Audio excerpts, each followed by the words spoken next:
Hi everyone, I'm making this video because y'all deserve to know what's going on with Bosley, and I just think it's easier to make a video explaining everything that I know instead of trying to answer individual emails and tweets and Facebook posts, and I don't want that to come across as callous. I am so, I don't know, buoyed up in spirit by the outpouring of love that has come my way and the concern that is out there for Bosley. But I also realized that while I have almost 50,000 subscribers, I do not have 50,000 followers on Twitter, so not all of you know what's going on. So I thought I would just very briefly, I hope it's briefly, give you a little synopsis of what's been going on with Bosley and what's going on. So for those of you that don't know, August 18th or 19th, the week before my son's bar mitzvah, Bosley had what looked like, I mean, I'm not a doctor, what looked like a seizure or a stroke.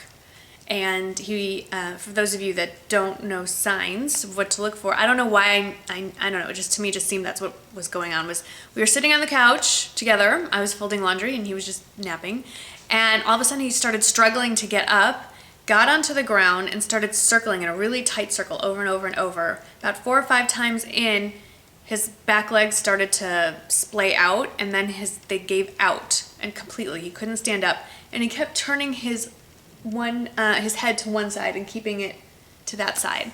And to me that just looked like some sort of neurological thing. I didn't know what it was. Luckily my husband was not too far away. My kids were not home. Called him, got him to the doctor. Doctor agreed it was either stroke or seizure. They gave him some steroids. About 2 hours later he was able to stand very weakly. One pupil was far more dilated than the other. There was weakness on the correlating side. It just all seemed to point to some sort of neurological episode. So he stayed at the vet for almost a week because, one, he wanted to observe Bosley, and two, because with all the activity around the bar mitzvah, we were boarding our dogs at our regular kennel where we board them, which if you're in the San Antonio area is the Canine Country Club in Bulverde, Texas. Anyway, and the vet did not think that a kennel was a good place for Bosley, and we agreed. So he had another small episode Thursday or Friday where his legs kind of gave out. None of the other things happened. His pupils had already returned to normal. We did a blood panel, just a very basic, you know, kind of the first thing you do. They did a blood panel and it turned out he's hypothyroid, like his mommy. So when we brought him home the following week, he started thyroid medication and the doctor just said, you know, let me know if something else goes on.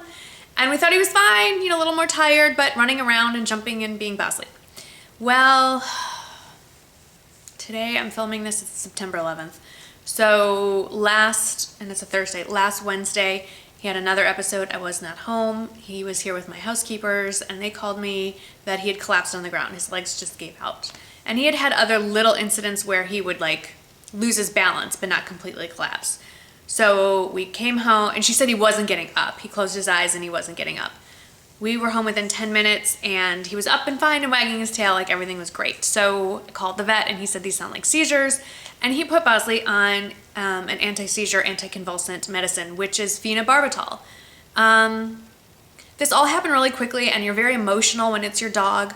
I will say now that I wish I had done a little research.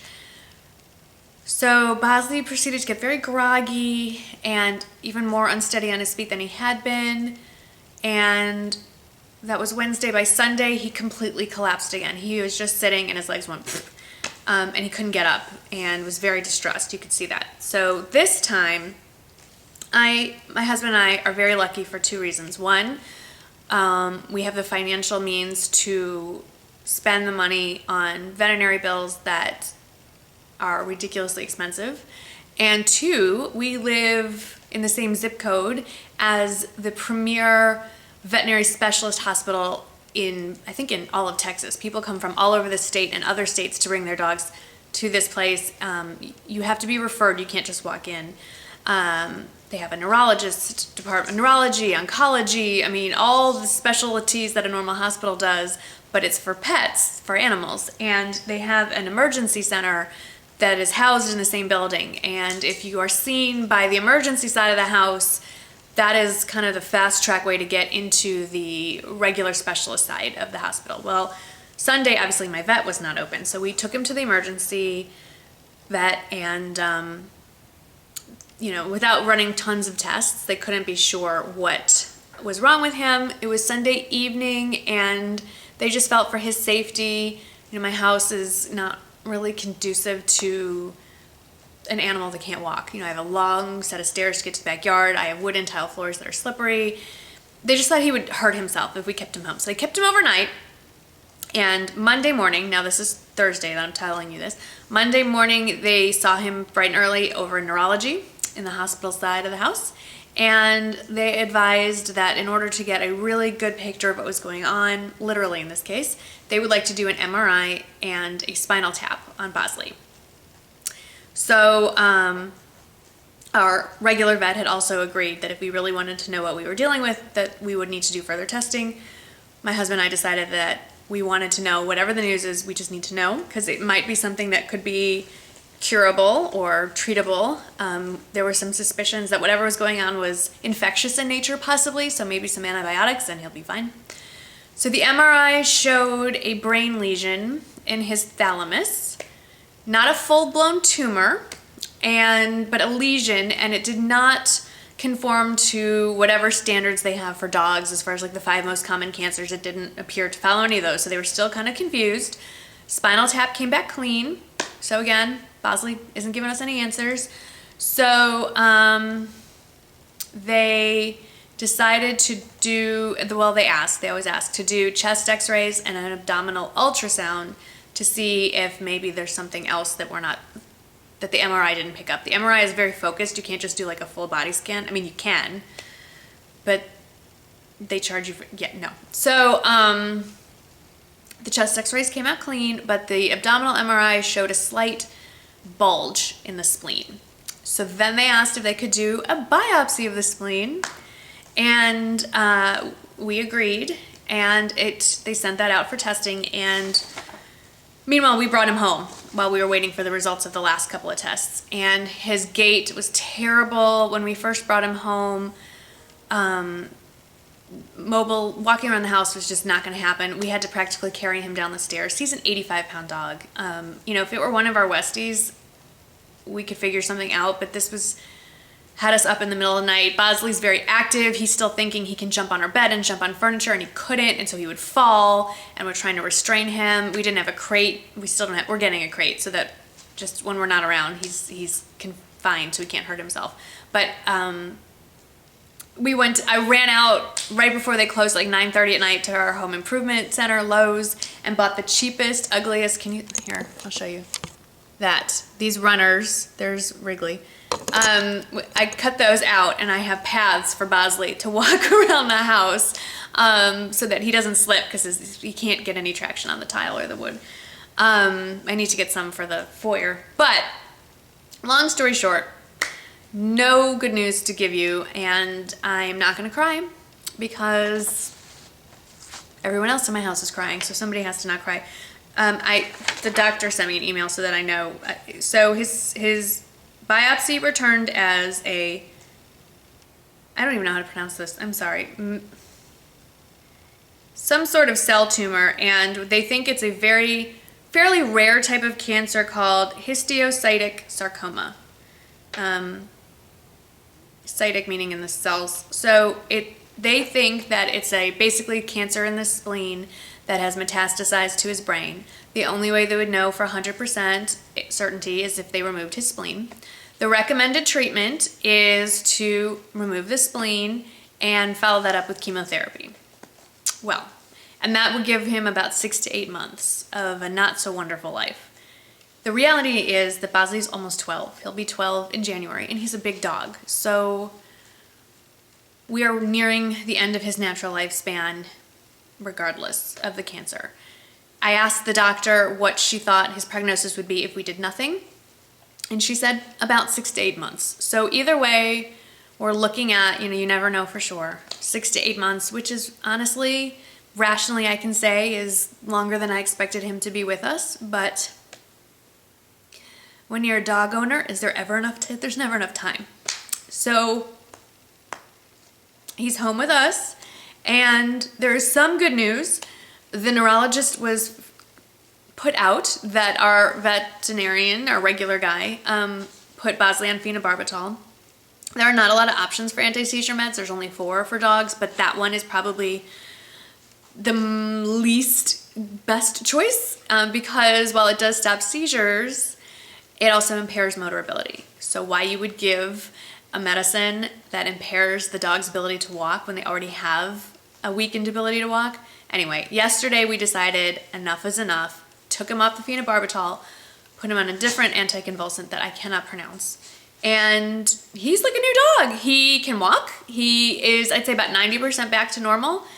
When he's standing still, his legs will sometimes cross in the back, or he'll, you know, stand like he's almost not completely aware of where his back legs are, but his reflexes are fine. I took him outside several times already today. He can walk down the stairs, but I kind of support him just to make sure he doesn't go leaping down the stairs because he's not 100% sure on his feet. He ran through the yard this morning. He jumped over a retaining wall. He tried to chase a squirrel. He barked at our neighbor's dog. He's as happy as his tail's wagging. He's eating his food. He's not in any pain. I've been assured up and down by the oncologist and the neurologist and his regular vet, who I don't really trust anymore. So, you know, he's comfortable. He's happy. He's, you know, as good as he can be. So that's okay. So now that he's pretty steady on his feet, and we're not up in the middle of the night 4 or 5 times because we're trying to help him get up because he was struggling to get up, or he'd be laying on his bed and he'd roll and fall off, and that's not happening anymore. So he's happy, we're happy. We're just going to, you know, keep him with us and keep him on his medicine and keep him comfortable. And if his condition changes, if symptoms worsen or we get new ones, then we'll, you know, just keep reevaluating. But, you know, I was telling a friend of mine from YouTube, her name is Anna, that, you know, I can't be selfish about this. The reality is he's almost 12 and he's a big dog, and most big dogs are dead right around 12. And most dogs actually do die of some kind of cancer, but we usually don't know about it because they don't have owners that are crazy and spend thousands of dollars on tests. You just kind of find out when it's metastasized and you get about a week and then they're gone. So we just kind of know a little bit more than the average person what's coming up as far as a deadline. That's the wrong word to use. Anyway, I'm sorry if I'm being irreverent, or if it seems like I'm not upset. It's just, I've been talking about this a lot with my friends and my family, and I'm really tired. We haven't slept through the night in Monday night, Tuesday night, Wednesday night. It is now Thursday. So 3 nights. I'm really tired. Bosley's had a really rough few nights, and my husband and I have, you know, when he gets up in the middle of the night to go to the bathroom because he's drinking a lot more water, we have to get up. And anyway, I'm not complaining. It's just we're happy to have him here. So that's what's going on with Bosley. He's sleeping right now. I don't want to disturb him because it does take him a little while to find a comfortable position. So, but I thank you for all your kind words, your prayers. Go ahead and say a prayer for him. I'll take whatever we can get. I just want him to be, I don't want to ask for too much. I just want him to be comfortable. And I don't want him to feel pain, and it's hard for my kids. That's hard. It's hard watching my kids struggle with this. It's hard on my husband. This is his boy. So that's hard. But, you know, I also realize that I'm talking about a dog. And I have friends, like human beings, that have cancer, and this is ridiculous. But, you know, he's a member of our family, and I share everything that goes on in my life with you guys practically. So, I'm sharing this with you, and I should have brought Kleenex. I really did not think I was gonna get emotional. Sorry. My mascara's doing really well though. I'm testing a new one. Anyway, so thank you. Thank you for like I said, the prayers, the kind words, but my family, my boys, all my boys, in your prayers, because it's harder on them than it is on me. And I will go and talk about makeup and happy things in the next video, but I felt like you all needed to know what's going on. So that's that. So if my videos are sporadic or not following a schedule in the next few weeks, that's why. I'm spending as much time as I can with him, and he needs a little more attention than normal. So that's that, and thank you so much for watching, and I will see you in the next video where I will not be crying. Thank you.